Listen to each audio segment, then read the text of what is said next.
Bon matin à tous et bienvenue à l'Église La Vie Comblée.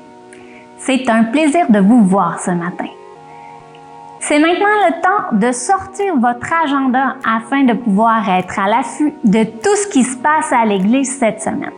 Tout d'abord, mesdames, je tiens à vous rappeler qu'il y a une rencontre des femmes samedi prochain, le 13 novembre, dès 9h30.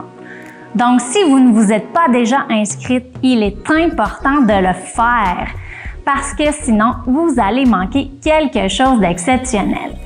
Donc, le thème que nous aborderons à cette rencontre sera un thème qui, je crois, touche l'ensemble des femmes, le piège de la comparaison. Sujet très intéressant. Donc, petit message, discussion, un temps de fraternité où le café et une collation seront servis. On vous attend à nos bureaux la semaine prochaine, mais pour y venir, il est vraiment important que vous vous inscriviez puisque les places sont limitées. Vous pouvez le faire soit en vous rendant à la table d'information à votre sortie, où vous pourrez donner votre nom, et vous pouvez également le faire directement en ligne en nous envoyant un courriel à l'adresse suivante femme avec un S LVC à commercial-lavicomblée.com. C'est à ne pas manquer, mesdames. Deuxième annonce, très importante également, les paniers de Noël. Donc, la semaine dernière, nous avons commencé à annoncer notre projet des paniers de Noël. Donc, à chaque année, l'Église tient à aider les familles ou les personnes qui sont plus en difficulté pendant le temps des fêtes en leur offrant un panier rempli d'une épicerie afin qu'ils puissent célébrer le temps des fêtes d'une façon joyeuse et sans manque. Donc, si ce message est pour vous ce matin, si vous passez par une période plus difficile au niveau des finances et que vous avez besoin d'aide, alors s'il vous plaît, n'hésitez pas à remplir une demande. Vous pouvez le faire ce matin sur place en vous rendant à la table d'information et en remplissant la demande. Mais si vous préférez, vous pouvez également le faire sur notre page web au www.lavicomblée.com. Vous devrez sélectionner ressources et ensuite aide alimentaire. Par la suite, un formulaire apparaîtra où vous cocherez panier de Noël, puis vous devrez remplir le formulaire. Bien entendu, le tout est confidentiel. De plus, si ce n'est pas vous ce matin qui avez besoin, mais que vous connaissez une personne qui passe par un temps plus difficile, par exemple votre voisin, votre collègue au travail ou encore un ami, que cette personne vienne à l'église ou non, alors vous pouvez aussi remplir une demande pour cette personne. Vous le faites de la même façon, soit sur place, soit directement en ligne. Ce sera un beau témoignage d'amour pour cette personne en ce temps des fêtes. Si vous avez envie de contribuer au panier de Noël, vous pouvez le faire de deux façons. Tout d'abord, vous pouvez bien sûr contribuer de façon monétaire. Donc, vous procédez de la même façon que lorsque vous donnez votre dîme ou vos offrandes, mais vous inscrirez sur l'enveloppe ou encore directement sur la page web Panier de Noël. Mais si vous préférez, vous pouvez décider de participer à notre défi des paniers. Donc, qu'est-ce que c'est? C'est que chaque semaine, nous vous inviterons à apporter un ou deux articles pré-choisis, pré-établis. Donc, cette semaine, nous vous encourageons à amener un paquet de pâtes alimentaires ou encore une boîte de biscuits sucrés pour faire un bon dessert. Donc, pâtes alimentaires, biscuits, vous pourrez emmener ça dimanche prochain et les déposer à la boîte tout près de la table d'information. Un grand merci à vous.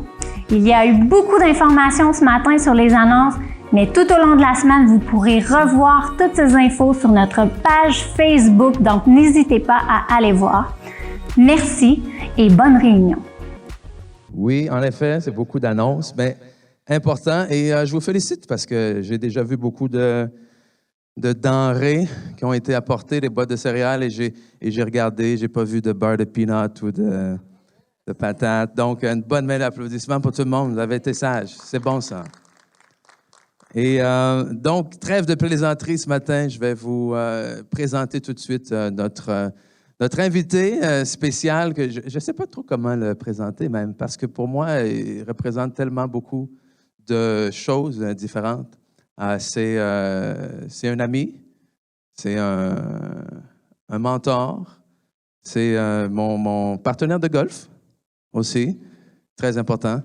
Mais d'abord et avant tout, c'est un homme de Dieu fidèle, intègre, qui a vraiment non seulement le Seigneur à cœur, mais l'Église de Jésus-Christ en général aussi à cœur, qui son mandat désire vraiment être une source de bénédiction partout où est-ce qu'il va. Et je suis convaincu que c'est ce qui va se passer également ce matin. Donc, si vous voulez bien accueillir avec moi, comme il se doit, le révérend Mario Cyr. Amen. Gloire à Dieu. Bon matin à tous et à tous ceux qui nous écoutent en ligne. Amen. Ce matin, je suis désolé, j'ai une petite annonce à vous faire. Il n'y aura pas de verset à l'écran. C'est terrible, ça, hein? Ça va vous déranger un peu. Hein? Ça va être le temps de sortir vos Bibles électroniques ou vos Bibles ordinaires parce que ça va porter votre attention vers moi plutôt que l'écran. Ça va être bien, dans un sens. Amen. Pourquoi il n'y aura pas de verset sur l'écran? C'est parce que j'ai changé mon message à la dernière minute. Je dois emmener ce que Dieu me met sur mon cœur. Amen. Si Dieu me met un autre message sur mon cœur, c'est parce qu'il veut vous parler avec ce message. Amen. Gloire à Dieu. Je suis vraiment content béni de pouvoir vous apporter la parole ici. Ça va être la première fois pour moi, ici, dans ce lieu. Et je crois qu'on va avoir... tout ce que je vous demande, c'est d'être attentif à ce que le Seigneur veut dire. Comme je dis souvent quand je vais dans les églises, vous avez le droit de m'oublier. Ce n'est pas grave, vous êtes déjà pardonné. Mais retenez ce que Dieu dit dans sa parole. C'est ça qui est le plus important, bien-aimés. Amen. OK, gloire à Dieu. Si vous voulez tourner avec moi dans Isaïe 66. Peut-être d'entre vous, il y en a qui ont vu sur Facebook ou quoi que ce soit, il y avait un thème qui était « Attention à nos paroles ». Donc, même si j'ai changé le message, le thème reste le même. Fait que en fond, c'est 2 messages pour le même thème. Fait qu'on va aller avec le message que j'ai à cœur de vous partager ce matin. Pourquoi j'ai changé de message? C'est parce que le Saint-Esprit m'a montré ce matin que le message que j'étais supposé de vous emmener, ce n'était pas le bon temps ce matin pour vous l'emmener. Fait que c'est pour ça que le Seigneur a permis que je change de message. Gloire à Dieu. Amen. Êtes-vous prêts? Gloire à Dieu. Isaïe 66. À partir du verset 10.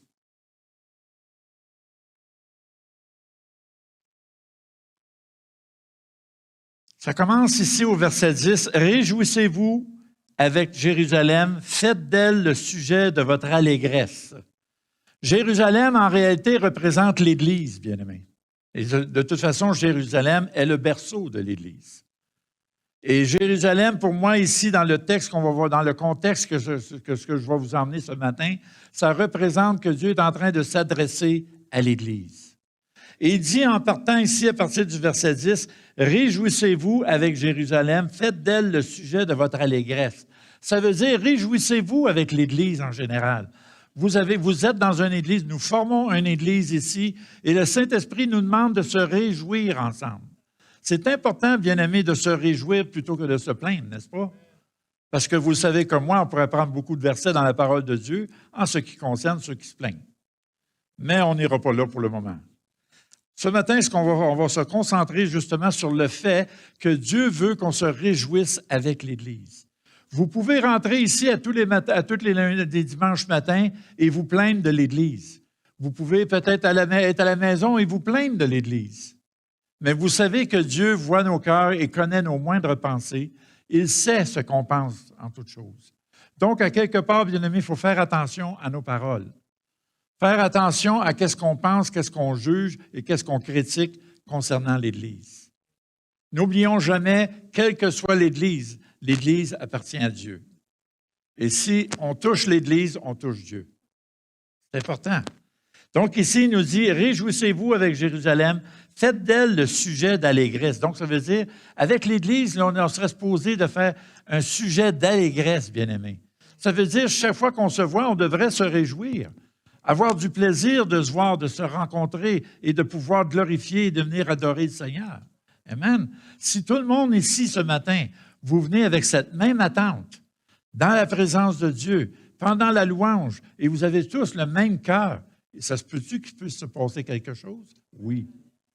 Oui, parce que quand on regarde dans la parole de Dieu, en ce qui concerne ceux qui sont tous d'un commun accord, ceux qui sont tous ensemble, hein, qui veut dire un, hein?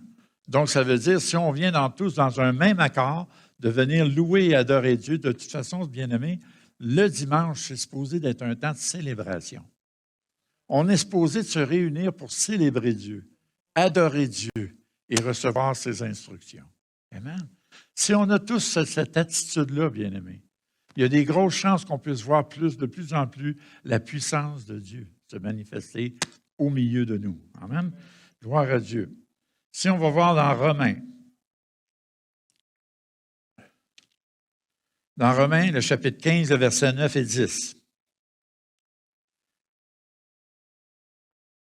On va prendre la partie B du verset 9. « C'est pourquoi je te louerai parmi les nations et je chanterai à la gloire de ton nom.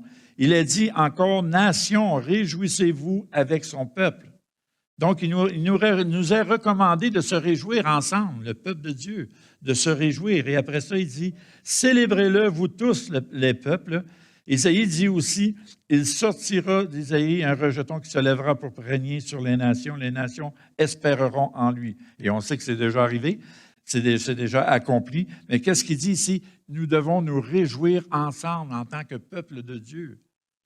Vous savez, il y a tellement aujourd'hui, je m'aperçois, surtout si on prend l'exemple des 2 dernières années. Dans les 2 dernières années, j'ai été plus attristé de voir l'état de l'Église que voir. J'ai pas vu beaucoup de réjouissance dans l'Église. Ça a été plus de la critique, de la médisance, ces choses-là qui se produisaient. C'est-tu mon micro, ça? OK.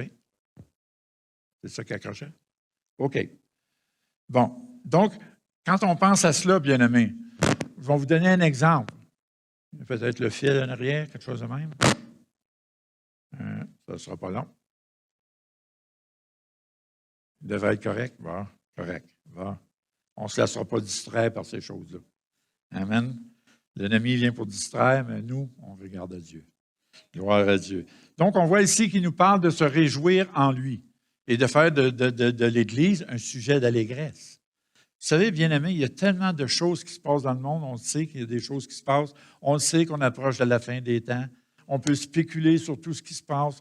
On peut critiquer, chialer, se plaindre. Mais qu'est-ce que le Seigneur veut dans tout ça? Est-ce que ça se pourrait qu'à quelque part, le Seigneur nous fait un test? Il est en train de tester l'Église, comment elle va réagir dans l'épreuve ou dans les circonstances désagréables. Ce que Dieu veut de chacun de nous, c'est qu'on regarde à lui, qu'on s'approche de lui et qu'on le loue et qu'on l'adore, qu'on puisse se réjouir en lui. De toute façon, pour moi, Dieu est assis sur son trône. Il est en contrôle de toute situation. Amen. Donc, lui, ça ne l'énerve pas tout ce qui se passe. Pourquoi que nous, en tant qu'enfants de Dieu, on s'énerverait avec ça? De toute façon, la parole de Dieu est claire. Elle nous montre qu'il y a des choses qui vont arriver. Mais on voit les choses. C'est des choses que Dieu a décrétées, qu'on voit devant nos yeux. Tout ce qu'on a à faire, c'est glorifier le Seigneur. Merci, Seigneur, parce que tu viens bientôt. Hein? Merci, Seigneur, tu es assis sur ton trône puis tu règnes. Il n'y a rien qui t'effraie. Seigneur, qu'on puisse saisir l'occasion, l'opportunité dans ce problème-là. Amen. Le pessimiste, vous savez, le pessimiste, lui, il voit le problème dans l'opportunité. Puis l'optimiste, lui, c'est le contraire. Il voit l'opportunité dans le problème. Donc, enfant de Dieu, l'optimiste, on peut dire, c'est quelqu'un qui a de la foi.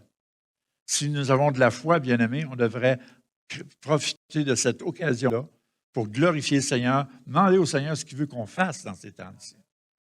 Si on est à la fin des temps, si on voit que les choses se précipitent rapidement, à quelque part, Dieu veut qu'on fasse quelque chose. Amen. Pas juste spéculer qu'est-ce qui se passe. Mais Dieu veut qu'on agisse. Et ça commence, premièrement, bien-aimés, à se réjouir avec l'Église. Ça commence à se réjouir et à louer et à adorer Dieu. Sachant, bien-aimés, que dans la parole de Dieu, il nous a dit que Dieu siège au milieu de la louange. Donc, quand tu le loues, au lieu de critiquer, tu le loues, tu emmènes sa présence au milieu de toi. Et si sa présence est là, bien, le diable est obligé de s'en aller. Il ne peut pas rester dans la présence de Dieu. Amen. Gloire à Dieu. OK. Philippiens 4.4. Vous connaissez tous ce verset-là. Réjouissez-vous toujours dans le Seigneur. Je le répète, réjouissez-vous toujours. Prends un petit peu d'eau parce que là. Et quand on voit le mot toujours, ça veut dire toujours, c'est dans toute occasion. Désagréable ou agréable, tu dois louer ton Dieu. Combien de fois j'ai eu des délivrances, des victoires juste en louant Dieu malgré tout. Il n'y a rien de nouveau sous les cieux. Le Seigneur est le même hier, aujourd'hui, éternellement. Mettez-vous à louer Dieu plutôt que critiquer, puis chialer, puis spéculer sur tout ce qui se passe actuellement. Vous savez, il y a le Seigneur m'a montré une image là, au début du COVID, dans les premiers mois. Je voyais le Seigneur assis sur son trône, il regardait son Église, et il était attristé. Et un petit peu plus loin, je voyais le diable qui se tapait dans les mains. Il se réjouissait. Il dit, gars, je suis capable de distraire ton peuple comme je veux. Allô? Si vous n'êtes pas capable de dire amen, vous dites ouch. Mais c'est une réalité, bien-aimés. Examinez-vous vous-même. Pas essayer de montrer que c'est vous que vous avez raison ou que vous avez tort. Examinez-vous vous-même devant la parole de Dieu, le miroir de la parole de Dieu. Examinez si c'est qui est dans l'erreur ou qui est dans la vérité. Amen. Moi, il y a une chose que je sais. Si je me confie en Dieu, je ne suis pas troublé. Je suis en paix. Si vous saviez le nombre de téléphones que j'ai reçus dans les 2 dernières années, des gens qui étaient sur la panique, des chrétiens, même des pasteurs, sur la panique, il y avait la peur, ces choses-là qui les envahissaient. Et j'étais obligé de les exhorter, de dire, hey, écoute, réveille-toi, là. C'est qui tu sers? Tu sers Dieu, celui qui est en contrôle de toutes choses. Amen. Pourquoi qu'on paniquerait? Réjouissons-nous malgré tout ce qui peut se passer, même si tout s'écroule autour de nous, bien-aimés. Réjouissons-nous en lui. Moi, dans ce temps-là, savez-vous qu'est-ce que ça fait? C'est que mon cœur reste en paix. Je ne suis pas troublé, puis je continue à vivre. Amen. Je continue à faire ce que Dieu me demande. Vous savez, il y en a qui m'appelaient, Mario, tu dois trouver ça dur, la situation, le confinement. Je dis, ben non, je dis, c'est peut-être un petit peu plus dur ce que je vis avec mon épouse, qui est placée en CHSLD depuis 3 ans. Fait que je dis, moi, que ce soit mon épouse, que ce soit le COVID, je suis en paix. Pourquoi? Parce que je m'en remets à Dieu. Dieu est mon assurance, Dieu est ma paix. Et quand tu mets ta confiance en lui, premièrement, il dit, bien, mets en lui ta confiance et il agira. Donc, quand tu mets ta confiance en lui, c'est sûr qu'il va agir. Et je n'ai pas le temps de tout vous expliquer comment il a agi ces derniers temps. Il y en a qui sont déjà au courant, parce que je les ai déjà partagés, mais comment est-ce que Dieu pourvoit? Comment Dieu est avec moi dans l'épreuve? Il est avec nous aussi dans la circonstance qu'on vit actuellement. Rappelez-vous la vision prophétique que je vous ai partagée au début de l'année. Vous en rappelez-vous? La question de la montagne, qui parle de la montagne des circonstances. On ne pouvait pas la surmonter, on ne pouvait pas la contourner. Il fallait simplement faire un tunnel en montagne pour la traverser. Mais que la moitié des chrétiens étaient distraits par tout ce qui se passait. Il y avait une vague de ténèbres qui s'en venait, puis qui frappait ceux qui étaient distraits. Mais ceux qui regardaient à Dieu traversaient la montagne, ce qui veut dire qu'ils traversaient à travers la situation. Et l'autre côté de la situation, il y avait une vague limpide. On surfait sur la vague, puis on voyait une multitude de païens qui se repentaient, qui tombaient sur leurs genoux, qui donnaient leur vie au Seigneur. Donc, il y a un après-COVID. Moi, je veux l'après-COVID. Moi, je veux le réveil qui s'en vient après, bien-aimés. Et pour participer à ce réveil-là, il faut que nous ayons la bonne attitude, bien-aimés. C'est important. Parce que si on n'a pas la bonne attitude, on va passer de quelque chose de merveilleux. C'est important, bien-aimés. Gloire à Dieu. Ça ne change pas grand-chose, moi, de toute façon, même si je ne spécule pas, même si je ne fais rien de ça. Ça ne change rien dans ma vie. Au contraire, moi, je suis bien. Moi, je trouve même que depuis 2 ans, tout a été bénéfique pour moi. Je ne sais pas pour vous, mais pour moi, ça a été bénéfique à tout niveau. Puis je remercie le Seigneur pour ça. Meilleur temps de qualité avec le Seigneur. Vu la main du Seigneur agir pendant ces 2 dernières années, encore plus. Et la paix de Dieu m'environne, elle est avec moi constamment. Alors pourquoi je paniquerais? Gloire à Dieu. Merci Seigneur. OK, on continue. On va revenir justement dans Isaïe 66, parce qu'il y a quelque chose d'intéressant. Réjouissez-vous avec Jérusalem, faites d'elle le sujet de votre allégresse, vous tous qui l'aimez. Hein? De toute façon, si je vous pose la question, vous aimez l'Église en général. Hein? En général, on aime l'Église. C'est juste que parfois, des fois, on critique, on chiale, on se plaint. Hein? Après ça, il dit « Tressaillez avec elle de joie, vous tous qui menez deuil avec elle. » Et là, le Saint-Esprit m'arrêtait à ce mot-là, « deuil avec elle ». Deuil, qu'est-ce que ça représente pour vous? La mort. N'est-ce pas? Qu'est-ce qui amène la mort dans l'Église? Les murmures, les critiques. Et on ne réalise pas, bien-aimés, que c'est nous-mêmes, notre propre volonté, qu'on amène la mort dans l'Église. Et si on amène la mort dans l'Église, à quelque part, ça veut-tu dire qu'on est des meurtriers? Et Apocalypse, qu'est-ce qu'il nous dit dans le chapitre 22? Dehors, les enchanteurs, les meurtriers. Pensez-y comme il faut. On ne réalise pas, bien-aimés. La langue, c'est un petit membre qui peut faire un grand mal, qui peut détruire beaucoup. Même dans Jacques, qui nous parle de la langue par rapport qu'elle peut allumer un feu puis détruire une grande forêt. Pensez au feu qu'il y a eu à Fort McMurray et ces places-là. Comment ça a brûlé des kilomètres et des kilomètres de forêt. Mais on sait bien tous spirituellement comment est-ce qu'on peut détruire avec notre langue. Combien de gens qui sont offensés, blessés, qui ont quitté l'Église, souvent à cause de mauvais propos, des choses qu'on a dit. On est supposé se réjouir ensemble, s'attendre à Dieu. On n'est pas là pour régler le sort de la société. On est là pour transformer la société, normalement. On devrait, du moins en principe, n'est-ce pas?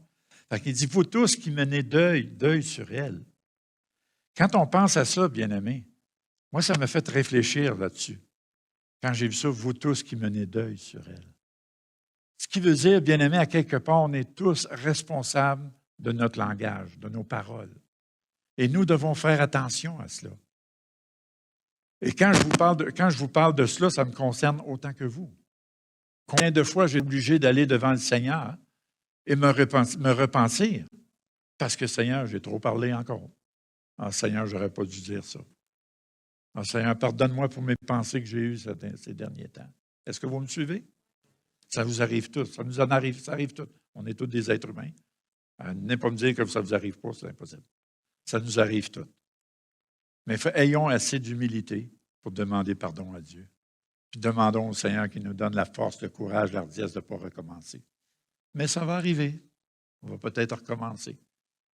Mais là, à ce moment-là, il faut aller voir notre avocat auprès du Père. Amen. Puis lui demander pardon. Et si on a des pardons à faire envers des frères et des sœurs, empressons-nous de le faire. Parce qu'on est responsable de cela, à quelque part. Gloire à Dieu. Merci, Seigneur. Ésaïe 61.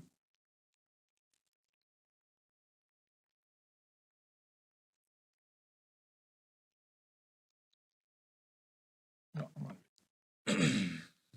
ça ne sera pas long. On va prendre Ésaïe 65, 18 avant.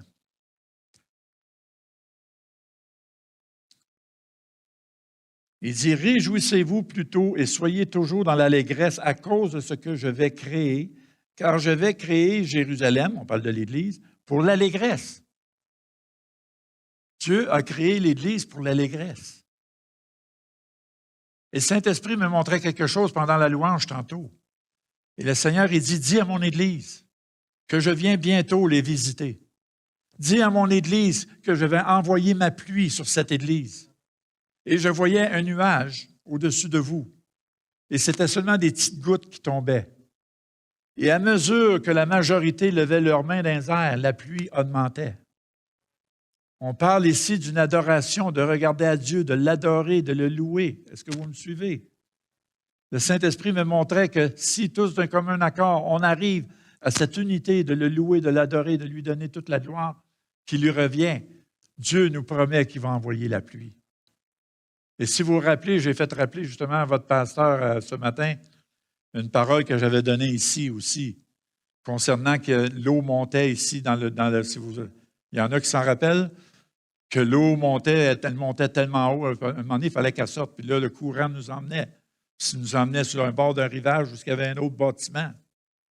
Donc, je crois qu'il va arriver quelque chose de nouveau. Le Seigneur me disait, il va y avoir quelque chose de nouveau qui va arriver dans ce lieu. Donc, soyons prêts, ayons cette attente-là de voir ce nouveau-là arriver.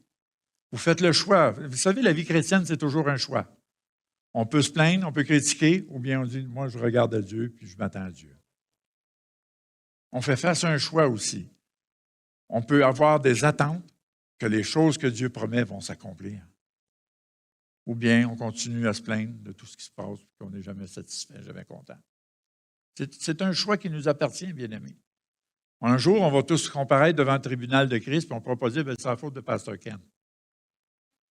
Est-ce que vous me suivez? Vous ne pourrez pas dire ça. Oui, amen. Hein? Gloire à Dieu. Donc, pensez-y bien comme il faut, bien-aimés. OK, Ésaïe 61.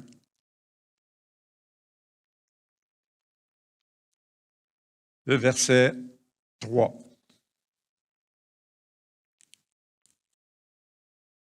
On va lire le verset 2 pour rentrer dans le contexte un peu.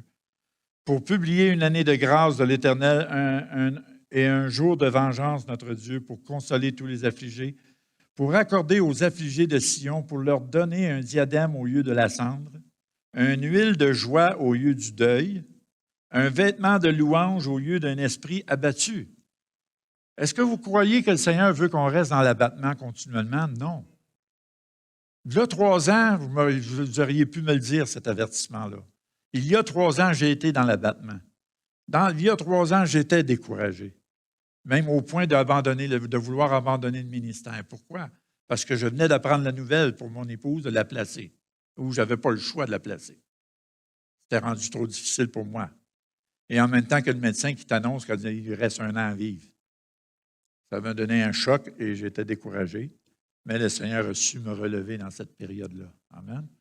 Dieu est merveilleux. Il sait comment aider et nous aider dans les moments difficiles. Et ça fait 3 ans qu'elle est là, en CHSLD.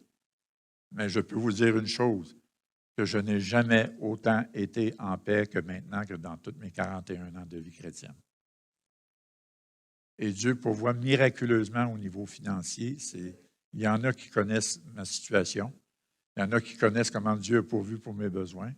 Dieu est merveilleux, il pourvoit tous nos besoins. Et je crois que c'est juste une question d'attitude. Si on a la bonne attitude, bien-aimés, il y a des grosses chances que Dieu ouvre les écluses des cieux et qu'il envoie sa bénédiction. Amen. Si je vous le dis, c'est parce que je l'expérimente. Et c'est vrai. Gloire à Dieu. Amen. Dans Apocalypse 2,4, qu'est-ce qu'il nous dit? Hein? Ce que j'ai contre toi, c'est que tu as abandonné ton premier amour. Et moi, je l'ai réalisé à plusieurs fois et le Seigneur me l'a rappelé à plusieurs fois aussi. Et il dit, mon fils, pourquoi ne reviens-tu pas à ton premier amour? C'est lorsque tu es dans ton premier amour que je peux agir encore plus en toi. Et qu'est-ce que c'est le premier amour? C'est l'amour, le zèle que tu avais pour lui au début de ta vie chrétienne. Quand vous regardez en général, même encore aujourd'hui, des nouveaux convertis, des gens qui donnent leur vie au Seigneur, c'est beau de les voir, la soif qu'ils ont. Ils veulent tout avoir de Dieu. C'est ça qu'on avait quand on a accepté le Seigneur. Avec le temps, c'est qu'on a laissé des choses. Avec le temps, on a tombé dans des lassitudes, ces choses-là. On s'est laissé un petit peu aller, n'est-ce pas? Et c'est ça qui fait qu'on perd notre premier amour. Mais à quelque part, bien aimé, c'est pas pour rien que le Seigneur dit. Pourtant, le Seigneur dit des belles choses de l'Église. Hein? Il dit, je vois ta persévérance, ton travail. Hein? Il reconnaît ça, le Seigneur. Il honore son Église parce qu'elle est persévérante et elle travaille. Mais tu as abandonné ton premier amour. Revenons à notre premier amour, bien-aimé. Et je pense qu'il va y avoir des plus belles choses qui vont sortir de notre bouche. J'en suis persuadé. Gloire à Dieu. OK, Jérémie 2,2.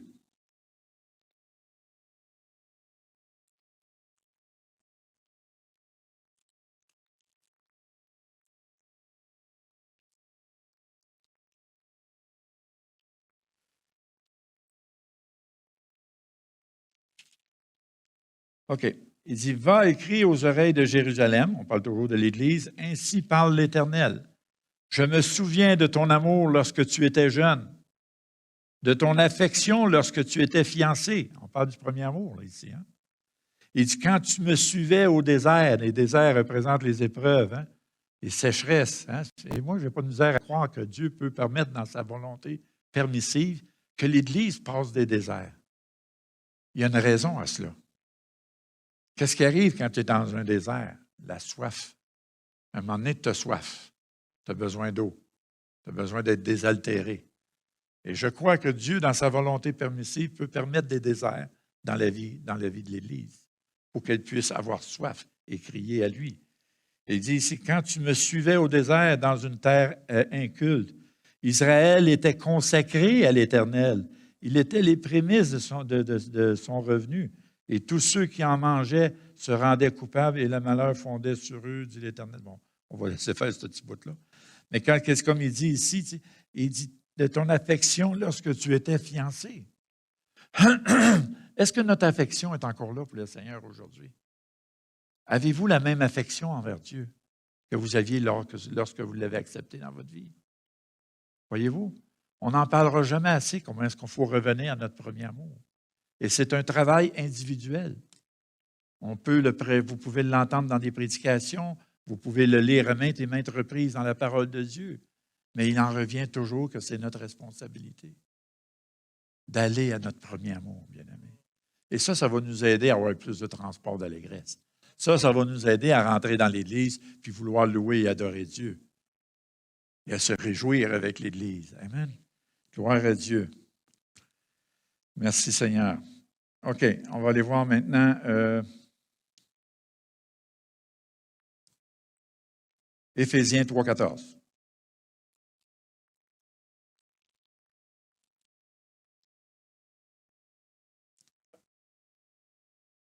À cause de cela, je fléchis les genoux devant le Père, duquel tire tout son nom famille dans les cieux et sur la terre, afin qu'il vous donne, selon la richesse de sa gloire, d'être puissamment fortifié par son esprit dans l'homme intérieur, en sorte que Christ habite dans vos cœurs par la foi, afin qu'étant enraciné et fondé où? Dans l'amour.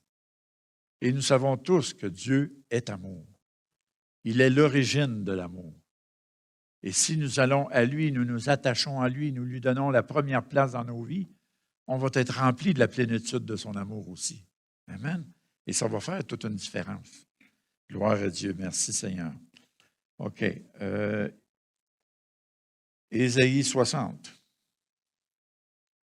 versets 18 et 19.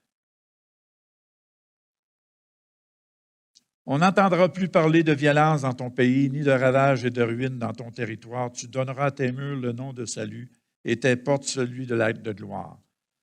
Ce ne sera plus le soleil qui te servira de lumière pendant le jour, ni la lune qui t'éclairera de la lueur, mais l'Éternel sera ta lumière à toujours, ton Dieu sera ta gloire.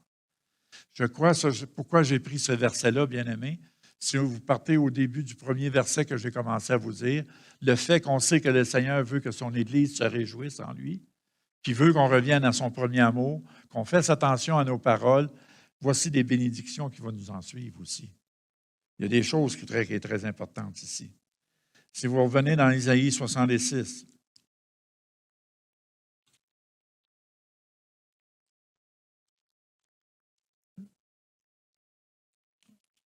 on va aller les versets suivants maintenant.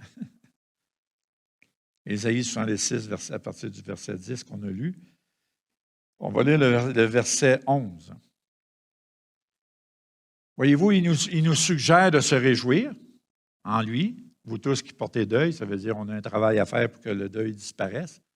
Et même, on pourrait dire, je proclame la résurrection dans l'Église aujourd'hui. Dans le nom puissant de Jésus, je proclame résurrection dans le nom puissant de Jésus. Au verset 11, « Afin que vous soyez nourris et rassasiés. » On voit les bénédictions qui s'ensuivent si on obéit au commandement de Dieu. Dieu nous demande de se réjouir ensemble, d'avoir des transports d'allégresse en lui, et ça va nous donner comme résultat, vous allez être nourris et rassasiés. N'est-ce pas merveilleux? On va être nourris et rassasiés, et du lait de ses consolations. Dieu est vraiment le meilleur consolateur qu'on ne peut pas avoir. Et je parle par expérience. Il est vraiment le meilleur consolateur qu'on ne peut pas avoir. Amen. Gloire à Dieu. Afin que vous savouriez avec bonheur la plénitude de sa gloire. Hey, c'est merveilleux. Imaginez-vous, parfois Dieu nous fait sentir sa gloire, un petit peu sa gloire. Puis on est tout émerveillés. Mais là, si on obéit à ses commandements, on obéit à ce qu'il nous demande de se réjouir plutôt que de critiquer ou chialer, bien là, il nous dit ici on va bénéficier de cela. On va savourer avec bonheur, la plénitude de sa gloire. Ça veut dire que ce n'est pas juste une petite gloire passagère. Sa plénitude, imaginez-vous, c'est quelque chose, là. La plénitude de sa gloire. OK, verset 12. Car ainsi parle l'Éternel, voici, je dirigerai vers elle la paix comme un fleuve. N'est-ce pas merveilleux encore? On a tous expérimenté de temps en temps la paix de Dieu. Je l'expérimente, moi, dans le moment, en masse. Mais ici, il nous parle, on va expérimenter la paix comme un fleuve. Un fleuve, bien-aimé, c'est un eau qui est constant, qui coule tout le temps. Ça veut dire que ça va être une paix constante, pas une paix passagère, une paix constante, bien-aimé. Qui n'aimerait pas ça? Être toujours dans la paix du Seigneur. C'est merveilleux d'être dans la paix du Seigneur. Tu n'as pas de trouble, tu ne te casses pas la tête, tout va bien. Amen. Même quand ça va mal, tout va bien dans le Seigneur. Amen. Donc, il dit ici ça, c'est toutes des promesses par rapport à l'attitude, là. Hein? Alors, après ça, il dit, la gloire des nations comme un torrent débordé, et vous serez allaités. Vous serez portés sur les bras. Là, je m'arrête là parce que j'ai un témoignage à vous faire avec ça. Vous allez être portés sur les bras du Seigneur. Et même si je continue, je crois que... Et caressés sur les genoux. Wow! Voyez l'image. Que le Seigneur te prend, il s'assit sur ses genoux puis il caresse. Je l'ai expérimenté, cette expérience-là. Je vais vous expliquer cela. C'est un témoignage que je vous fais. Il y a plusieurs années, j'étais à mon église et compte tenu que j'étais dans des familles d'accueil, j'ai fait 8 familles d'accueil différentes. Ce n'est pas mes parents qui m'ont élevé. Et je sais c'est quoi grandir sans ton père et ta mère à tous les jours avec toi. Et là, à un moment donné, je voyais les gens dans l'église dire « Papa, Papa éternel, mon Père, c'est le Père céleste ». Je n'étais pas capable de dire ça. Je n'arrivais pas à dire « Père céleste » même. Et je disais « Comment ça se fait que je ne suis pas capable de dire ça? » J'arrivais chez nous, j'étais irrité, j'étais en colère. Linda qui était là, qui disait « Mon Papa céleste », ça m'irritait quand elle disait ça. Mais voyez-vous, le contexte était que j'ai grandi sans père. Et pour moi, la notion d'un père qui m'aime, je ne l'avais pas. Donc, un jour, j'étais en prière, j'étais désespéré. J'ai dit, Seigneur, fais-moi vivre une expérience de l'amour du Père. Et Dieu est fidèle, il me l'a fait vivre. J'ai vu une vision devant moi comme si c'était tangible. Je voyais le Seigneur Dieu qui était assis sur une chaise berçante. Puis je voyais que c'était vraiment comme un père qui était assis sur une chaise berçante. Et là, il me tendait les bras, il dit, viens vers moi. Et dans la vision, j'allais vers lui, il m'a pris par les épaules, il m'a assis sur ses genoux. Il a mis sa main sur ma tête, il me collait ma tête sur sa poitrine. Le bienfait que ça me fait, bien-aimé, vous le savez, vous ne réalisez pas le bienfait que ça me fait, je venais d'expérimenter l'amour du Père. Et à partir de ce moment-là, je n'ai jamais eu de doute que Dieu était mon Père et que je savais que jamais il m'abandonnerait. C'était scellé, il n'y avait plus aucun doute là-dessus. Et aujourd'hui, je suis capable de l'appeler Papa, je suis capable de dire Père. Amen.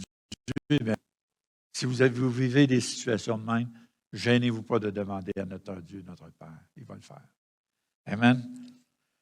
Gloire à Dieu. Merci Seigneur. Si on continue. Verset 13. « Comme un homme que sa mère console, ainsi je vous consolerai. Vous serez consolés, Jérusalem. » Vous savez tous, il n'y a rien de mieux qu'une mère pour être consolée. Hein? Une mère, c'est encore bien mieux qu'un père pour être consolé. Pas vrai? Dans le naturel, je parle. C'est un fait. Il dit ici, nous allons être consolés. Amen. Verset 14. « Vous le verrez, votre cœur sera dans la joie. » Voyez-vous, il y a toujours une espérance dans les promesses de Dieu. Hein? Et cette espérance-là, à cause que nous avons la bonne attitude, nous allons le voir. Nous allons le voir, et comme il dit ici. Il dit, et votre cœur sera dans la joie. Et vos os reprendront de la vie, de la vigueur, comme de l'herbe. Wow! Pensez-y un peu, juste réfléchir sur ces pauvres petits versets-là ici, qui sont très riches, je trouve. Hein? Il dit, vous le verrez, votre cœur sera dans la joie et vos os reprendront de la vigueur comme l'herbe. L'Éternel manifestera sa puissance envers ses serviteurs. Qu'est-ce que ça veut dire, ça? Moi, je crois, bien-aimé, d'après ma compréhension, on pourrait dire peut-être Mario 2.2, ma compréhension de ce verset-là, c'est il dit qu'il va emmener la puissance sur ses serviteurs. Je crois que l'Église, parce qu'elle a vécu vit des deuils à cause du mémérage, des critiques qu'il y a dans l'Église, ça l'enlève, ça l'empêche de permettre la puissance de Dieu d'agir. Et moi, je crois que le Seigneur nous fait une promesse ici, que sur ses serviteurs, il va redonner cette puissance-là à ses serviteurs. Et vous allez voir la différence. Vous allez voir la différence dans l'Église. Pourquoi? Parce que les serviteurs de Dieu vont recevoir la puissance de Dieu et cette puissance-là va se manifester. Et c'est qui va en bénéficier? C'est tous et chacun. C'est une question d'attitude. N'est-ce pas? J'ai justement une citation que j'ai vue dans un livre. C'est votre attitude va déterminer votre altitude. À chaque fois, je me fais avoir, j'ai de la misère. Est-ce qu'on va le répéter? Votre attitude va déterminer votre altitude. Et ça, c'est simple. Je vais prendre mon exemple. J'ai été 25 ans dans mon Église, fidèle dans les petites choses. Et la même parole me dit que si tu es fidèle dans les petites choses, il va t'en confier des plus grandes. Attitude, altitude. Est-ce que vous me suivez? Quand tu es fidèle dans les petites choses, continue à être persévérant, le faire avec humilité. Et au temps convenable, Dieu va t'élever, il va te donner des choses plus élevées à faire. Amen? C'est ce qu'il a fait avec moi. J'ai été fidèle à mon Église. J'aurais eu toutes les raisons de quitter mon Église, j'aurais eu toutes les raisons de me plaindre et chialer. J'en avais des raisons, en masse. Mais j'ai obéi à Dieu qui disait, tu restes sur place. Et j'ai resté sur place. Et aujourd'hui, le Seigneur m'utilise dans un ministère extérieur pour bénir et exhorter l'Église. Amen. Gloire à Dieu. Le Seigneur est merveilleux. Hein? OK. Finalement, je n'ai pas pris tous mes versets parce que je vois le temps qui avance déjà. Je vais arrêter là pour le message qui est court, mais c'est parce que je veux avoir un peu de temps pour faire un peu de ministère auprès de vous. Le ministère que je vais faire, pour ceux qui ne sont pas habitués, c'est un ministère prophétique. Dieu m'utilise dans les dons prophétiques. S'il y en a parmi vous qui ne sont pas habitués, ne soyez pas étonnés. Si vous avez des questions après, vous poserez des questions après si vous voulez. Dieu m'utilise dans les dons prophétiques afin que vous puissiez être bénis. Il est sûr que le temps avance, que je ne pourrais pas prophétiser sur tout le monde, c'est impossible. Mais je vais voir comment est-ce que Dieu me conduit. Et il y en a qui vont recevoir des paroles, certains n'en recevront pas, mais je dis toujours, la parole, elle est prophétique. Ce que vous avez reçu ce matin est prophétique. Si tu appliques ce que Dieu nous dit dans sa parole, tu vas voir le Seigneur agir, parce que la parole de Dieu est prophétique. Est l'esprit de la prophétie. Amen. Gloire à Dieu. Donc, Dieu m'utilise dans les dons prophétiques. Quand j'ai commencé le ministère extérieur, j'ai dit, Seigneur, il faut que tu m'équipes. Il faut que tu me donnes les outils qui vont avec. Et le Seigneur m'a donné les dons prophétiques, instantanément. J'aurais pu être des années à l'implorer qu'il me les donne, mais c'est venu comme ça. Je ne peux pas vous expliquer pourquoi, comment. C'est comme ça, c'est arrivé. Donc, j'accepte, c'est tout. Je n'ai pas misère avec ça. OK, gloire à Dieu. Merci, Seigneur. Père éternel, je te prie que tu puisses déverser ton onction prophétique, Seigneur, ce matin. Tu connais les cœurs de chaque personne ici même, Seigneur. Donne-moi, Seigneur, des révélations pour édifier, pour encourager ton peuple ce matin. Oui, Seigneur. Sois élevé, Seigneur, en toutes choses, Seigneur. Alléluia. Alléluia. Gloire à toi, Seigneur. Maxime, le Saint-Esprit me montre, voici l'image que je vois de toi. Je te vois comme un bulldozer, puis je te vois en train de foncer dans un endroit qui n'a pas été défriché. C'est comme si tu ouvres un nouveau chemin, et ce chemin-là t'emmène à un endroit où il y a comme un village. Je ne sais pas si le village est déjà existant ou le village va se créer, mais il y a un chemin que tu vas créer qui va provoquer, qui va amener un village à être rencontré. C'est ce que je vois dans le fond. Dieu, le Seigneur, il dit, mon fils, je vois la détermination que tu as. Je vois ton cœur et je vois le désir que tu as. Sache que je suis avec toi. Demande-moi et je t'ouvrirai les écluses des cieux et je te donnerai ce qui est nécessaire afin que tu puisses rencontrer ce que j'ai déposé dans ton cœur, dit le Seigneur. Reste fidèle à ma parole, dit le Seigneur. Et tu verras, je vais encore t'étonner, dit le Seigneur. Amen. Gloire à Dieu. Merci, Seigneur Jésus. Alléluia. Béni sois-tu, Seigneur. Alléluia. Pierre. Pierre, il y a un grand changement qui s'en vient pour toi. Il y a comme un tournant, un 360 degrés qui va se faire avec toi. Ce que je vois, c'est comme si tu marches, tu as toujours marché d'une façon, les mêmes pas, le même chemin. Mais il y a un 360 qui va arriver, un changement drastique qui va arriver, qui va t'emmener dans un domaine que tu n'as jamais pensé ou exploré. Mais je vois vraiment que le Seigneur va être avec toi. Il va te guider dans cela. Puis que le changement qui va se produire, ça va être pour le meilleur. Ce n'est pas quelque chose de négatif, c'est quelque chose de meilleur. Je pense que le Seigneur va te parler personnellement pour te montrer ce que lui veut de toi. Tu as besoin d'entendre Dieu te parler.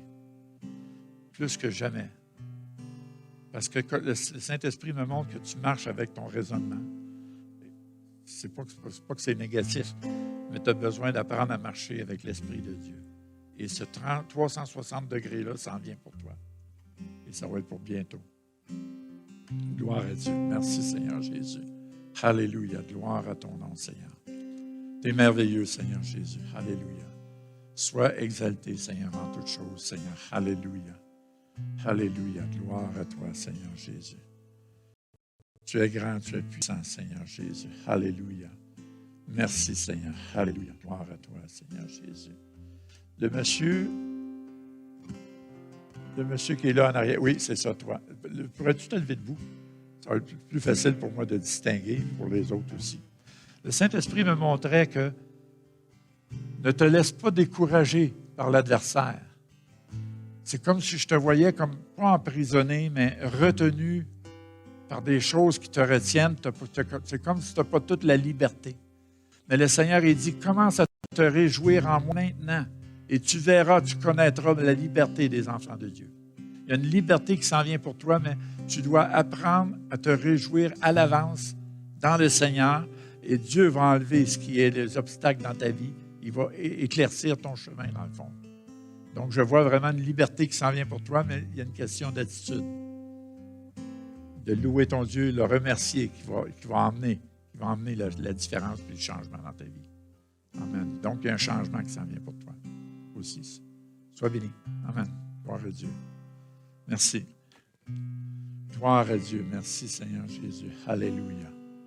Alléluia. Comment je ne me rappelle pas de ton nom? Juste toi assis sur le premier banc, là. Oui, toi. Josiane, c'est ça? Jacinthe, c'est ça. OK, Jacinthe. Le Seigneur, il dit, ne désespère pas. J'entends chaque prière que tu t'adresses à moi. Et je suis déjà en route pour exaucer tes prières, dit le Seigneur. Il y a une question de famille là-dedans. Il y a quelque chose que tu pries intensément devant le Seigneur pour que quelque chose se produise. Le Seigneur te dit, ne te laisse pas décourager, ma fille. Je suis déjà en chemin. Et certainement, tu vas voir ma gloire, dit le Seigneur. Sache que mes regards sont sur toi et je connais ton cœur, dit le Seigneur. Et parce que je t'aime, tu verras ma main agir, dit le Seigneur. Alors, ne te laisse pas décourager, dit le Seigneur. Réjouis-toi en moi. Amen. Gloire à Dieu. Amen. Gloire à Dieu. Merci, Seigneur Jésus. Alléluia. Gloire à toi, Seigneur. Tu es grand, tu es merveilleux, Seigneur Jésus. Alléluia. Sois loué, Seigneur Jésus. Alléluia. Tu es bon, Seigneur. Tu es merveilleux. Monsieur et madame, je ne me rappelle pas de votre nom. Paquin, oui. Monsieur et madame Paquin. Gloire à Dieu. Merci, Seigneur Jésus. Alléluia. Alléluia. Voici ce que le Seigneur dit. Il dit, préparez-vous, car je vais vous relever pour accomplir mon œuvre, dit le Seigneur. Ce n'est pas moi qui vous ai arrêté, dit le Seigneur. Je répète, le Seigneur a dit, préparez-vous, parce qu'il va vous relever pour que vous accomplissiez ce que vous êtes supposé d'accomplir. Et le Seigneur dit, ce n'est pas moi qui vous ai arrêté, mais sachez que je suis avec vous. Sachez que je suis prêt à vous aider dans tous vos besoins, dit le Seigneur.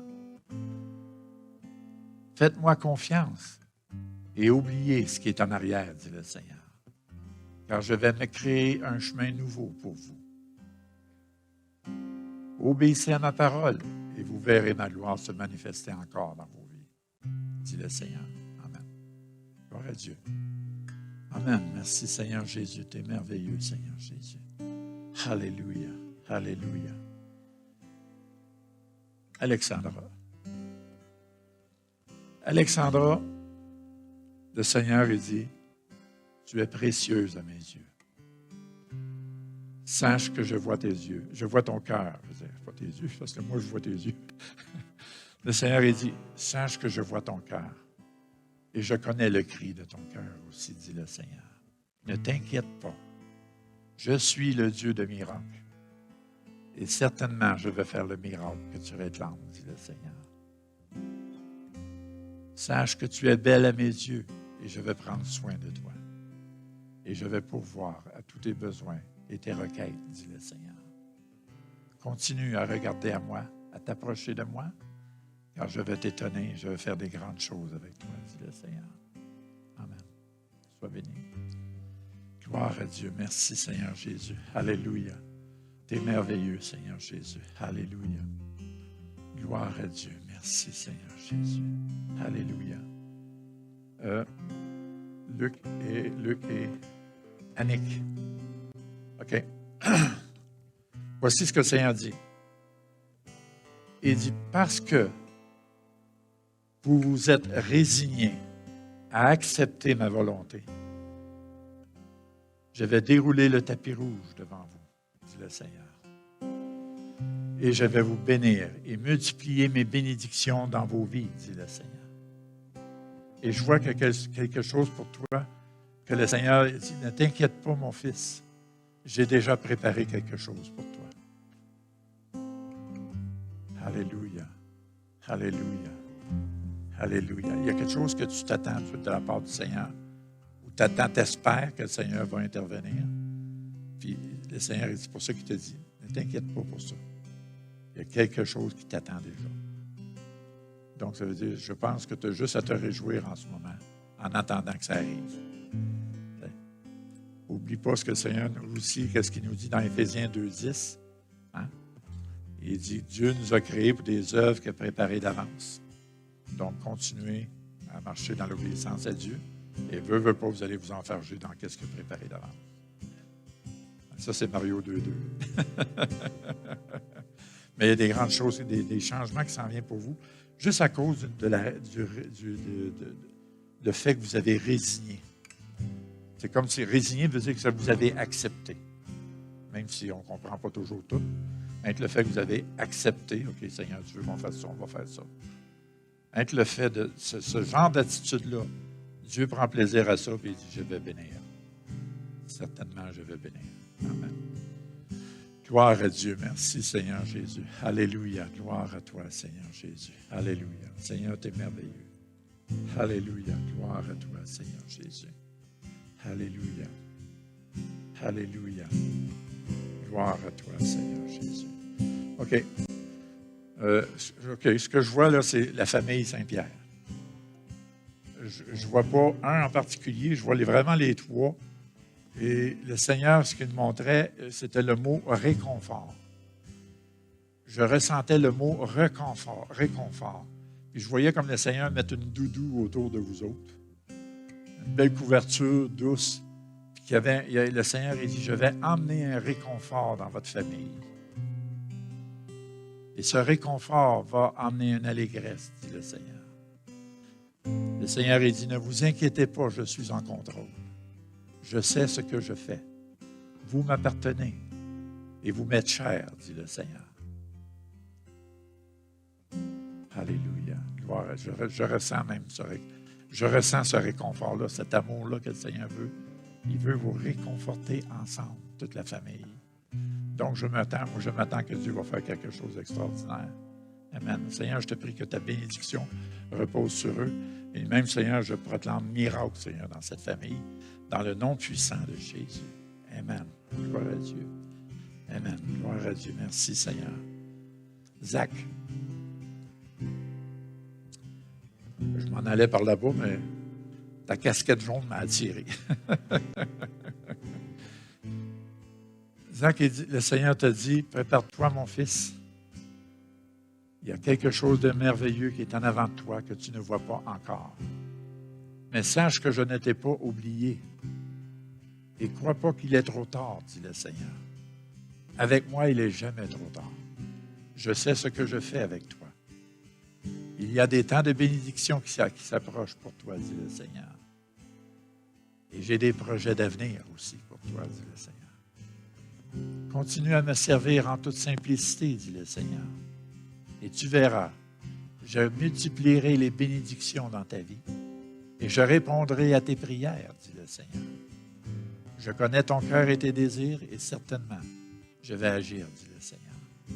Sois béni. Amen. Gloire à Dieu. Gloire à Dieu. Merci, Seigneur Jésus. Alléluia. Tu es merveilleux et digne de louange et de gloire, Seigneur. Alléluia. Alléluia. Gloire à toi, Seigneur Jésus. Alléluia. Gloire à toi, Seigneur Jésus. OK. Daniel et Bergeron. Ce que le Seigneur me montre pour vous, le Seigneur a dit, j'ai entendu dès le début vos prières. Je connais votre cœur et sachez que je vais intervenir, dit le Seigneur. Ne vous inquiétez pas pour vos enfants. Sachez que mon esprit est sur le point de bouger sur la surface de la terre, comme jamais vous avez expérimenté. Et alors vos enfants seront touchés par ma puissance. Réjouissez-vous à l'avance, dit le Seigneur, parce que mon esprit vient avec sa puissance, dit le Seigneur. Alléluia, gloire à toi, Seigneur Jésus. Vous savez, quand je donne des paroles de ce genre-là, si ça fait votre affaire, vous aimez cette parole-là, vous avez le droit de la saisir par la foi et Dieu va honorer votre foi. Et si je vous le dis, c'est parce que je l'ai expérimenté et ça fonctionne. Amen. Et moi aussi, je le prends par la foi, cette parole-là. Parce que moi aussi, je veux voir mes enfants au Seigneur. Et je suis persuadé que le Seigneur est fidèle à sa parole. Gloire à Dieu. Merci, Seigneur Jésus. Oh, gloire à toi, Seigneur Jésus. Alléluia. Tu es merveilleux, Seigneur Jésus. Alléluia. Merci, Seigneur. Alléluia. Tu es grand, tu es puissant, Seigneur. Tu es l'alpha, l'oméga, le commencement et la fin. Alléluia. Je veux juste prier pour M. et Mme Nadeau. Je n'ai rien qui elle est éthique aussi. Père éternel, je te prie pour M. et Mme Nadeau, Seigneur. Je te prie que tu étendes ta main sur eux, Seigneur. Seigneur, je te prie, Père, que tu puisses leur faire connaître une longue et heureuse vieillesse en santé. Je proclame santé et restauration dans leur vie, dans le nom puissant de Jésus. Seigneur, que tu puisses les envelopper de ton manteau de paix, Seigneur. Et je te prie, Père, que tu puisses ouvrir les écluses des cieux et envoyer ta bénédiction financière sur eux, Seigneur. Alléluia. Père, je te prie que tu puisses alléger leur fardeau dans le nom puissant de Jésus. Alléluia. Que tout fardeau soit allégé dans leur vie au nom puissant de Jésus. Alléluia. Et merci, Seigneur, pour ta paix qui repose sur eux. Dans le nom puissant de Jésus. Amen. Merci, Seigneur Jésus. Alléluia. Le couple en arrière, je ne connais pas. Personne. Hélène et... OK, je n'ai pas compris. Ah, OK, je pensais que... de loin, je pensais que c'était un couple, désolé. OK. Hélène, c'est ça qui est au mur? OK, Hélène, OK. Père éternel, je te prie pour... Je regarde l'heure, 56, OK. OK. Seigneur, je te prie pour Hélène. Seigneur, je te prie que tu la visites, tu la touches, Seigneur. Alléluia. Gloire à toi, Seigneur Jésus. Alléluia. Alléluia. Wow. OK. Je vais dire comme ça vient à mon esprit. Le Seigneur, il dit, ma fille, ce n'est pas un hasard que tu es ici ce matin. J'ai appointé ce rendez-vous pour toi ce matin, dit le Seigneur. Et sache que je connais ton cœur et ton besoin, dit le Seigneur. Et le Seigneur te dit tout simplement, je ne comprends pas, toi tu vas peut-être comprendre. Le Seigneur, je le vois mettre son sceau, son approbation sur toi. Je ne sais pas, c'est quelque chose, tu n'es pas obligé de me le dire, mais c'est quelque chose que tu demandes à Dieu, tu demandes son approbation, quelque chose comme ça. Puis le Seigneur, je vois mettre son sceau d'approbation. Ça veut dire, tu n'as pas à t'inquiéter, tu as la réponse de Dieu ce matin. Tu as la réponse de Dieu qui donne son approbation. Je ne sais pas c'est quoi, mais regarde, c'est correct, garde-les pour toi. Mais il y a quelque chose que tu demandes au Seigneur, puis le Seigneur te donne son approbation. OK? Et pour toi, à côté, c'est Christine. Hein? Christine? OK. Seigneur, je te prie pour Christine, je te prie que tu la visites, tu la touches aussi, que tu la bénisses aussi, Seigneur. Je te prie que tu souffles sur elle, Seigneur. Alléluia. Oh, wow. Voici ce que j'ai eu, juste en disant ça, que tu souffles sur elle. Je voyais un vent qui soufflait sur toi, puis qui te remplissait du Saint-Esprit. Je voyais vraiment ce vent venir sur toi là, comme une drafe, là, tu sais, comme on dit, une drafe de vent. Là. Elle vient sur toi, elle te frappe et tu es rempli du Saint-Esprit. Je ne sais pas, es-tu baptisé du Saint-Esprit? Hein? Non, OK. Anyway. Ce que le Seigneur me montre, c'est qu'il va te remplir de son esprit. OK? Je vois une effusion du Saint-Esprit qui va couler en toi, qui va t'emmener un zèle, une excitation pour servir encore plus le Seigneur. Et je vois vraiment que le Seigneur va même te faire comprendre qu'est-ce que c'est d'être rempli de la puissance du Saint-Esprit. Le Seigneur, il dit, ma fille, mes regards sont sur toi et je ne t'ai pas oublié. Certainement, je vais agir avec puissance dans ta vie, dit le Seigneur. Amen. Sois béni. Gloire à Dieu. Merci, Seigneur. Alléluia. Oh, tu es merveilleux, Seigneur Jésus. Alléluia. Gloire à ton nom, Seigneur Jésus. Alléluia. Tu es grand, Seigneur. Alléluia. Merci, Seigneur Jésus. Tu es merveilleux, Seigneur Jésus. Alléluia. Gloire à toi, Seigneur Jésus. Alléluia. Ginette. Pasteur Ginette. Ce que je vais te dire, c'est quelque chose que j'ai eu il y a 2-3 semaines. Désolé, je t'ai oublié. Ou la circonstance ne me permettait pas, vu que j'étais assis en arrière. Dans ce temps-là, je ne dérange pas le processus des réunions dans ce temps-là. Mais là, ça me revient à l'esprit. Le Seigneur me montrait qu'il y a quelque chose de nouveau qui s'en vient pour toi. Comme pas un rétablissement, mais c'est comme une position. C'est comme une position, un rétablissement. Je vois le mot rétablissement aussi. Que le Seigneur va comme t'établir pour quelque chose en ce qui concerne ce que Dieu t'a donné comme don. Et je sais que le don que Dieu t'a donné, c'est enseignant. Okay? Tu as le don d'enseignement. Et je crois qu'à ce niveau-là, le Seigneur va t'emmener dans une position comme plus élevée et plus concrète. Est-ce que tu me suis? Ce que le Seigneur veut dire? Oui, je ne veux pas rentrer dans tous les détails, mais moi, ce que je comprends, c'est que Dieu, il va t'établir, ça va être concret, ça va être ça, ça va être toi. Tu es la personne que Dieu va mettre en position pour quelque chose en ce qui concerne l'enseignement. Donc, le Seigneur, il dit, ma fille, juste continuer à me servir et à persévérer. Sache que la patience est toujours récompensée. Sois patiente et fidèle, dit le Seigneur. Garde la bonne attitude et tu verras la chose arriver, dit le Seigneur. Amen. Gloire à Dieu. Merci, Seigneur. OK. Merci, Seigneur. Je dois arrêter là parce que le temps passe vite. Je vous remercie pour votre patience. Gloire à Dieu. Ça n'a pas été trop dur, j'espère, pour vous. Donc, je vais laisser la place au pasteur parce que le temps file et ils ont un film qui doit présenter plus de bonheur ici dans la salle. Donc, il faut quitter plus de bonheur que d'habitude. Donc, pasteur, vous pouvez prendre les règnes. On peut remercier le Seigneur pour la parole. Et je ne m'éterniserai pas très longtemps. Et je veux simplement dire merci. Comme il a mentionné lui-même avant de commencer, si vous n'avez rien reçu directement comme parole, revenez à ce que, justement, la parole qu'il a prêchée avant. Amen. Et la Bible nous dit en Néhémie 8, 10 que la joie de l'Éternel est notre force. La joie de l'Éternel est notre force. Et s'il y a quelque chose, comme Pasteur Mario a dit, que j'ai vu dernièrement de plus en plus, c'est justement la tristesse, un peu le désespoir, les gens désemparés à travers tout ça. Mais relevons la tête. Amen.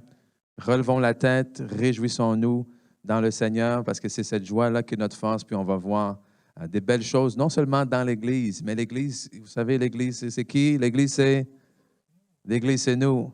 Et si on voit des belles choses dans l'Église, ça signifie qu'on va voir les choses dans chacune de nos vies.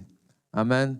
Donc, que le Seigneur vous bénisse. Okay? Soyez vraiment, soyez encouragés, soyez exhortés, passez une belle semaine. Gardez tout ça dans vos cœurs. Mesdames, n'oubliez pas d'aller vous inscrire à la table. Si vous avez des demandes de panier aussi, etc.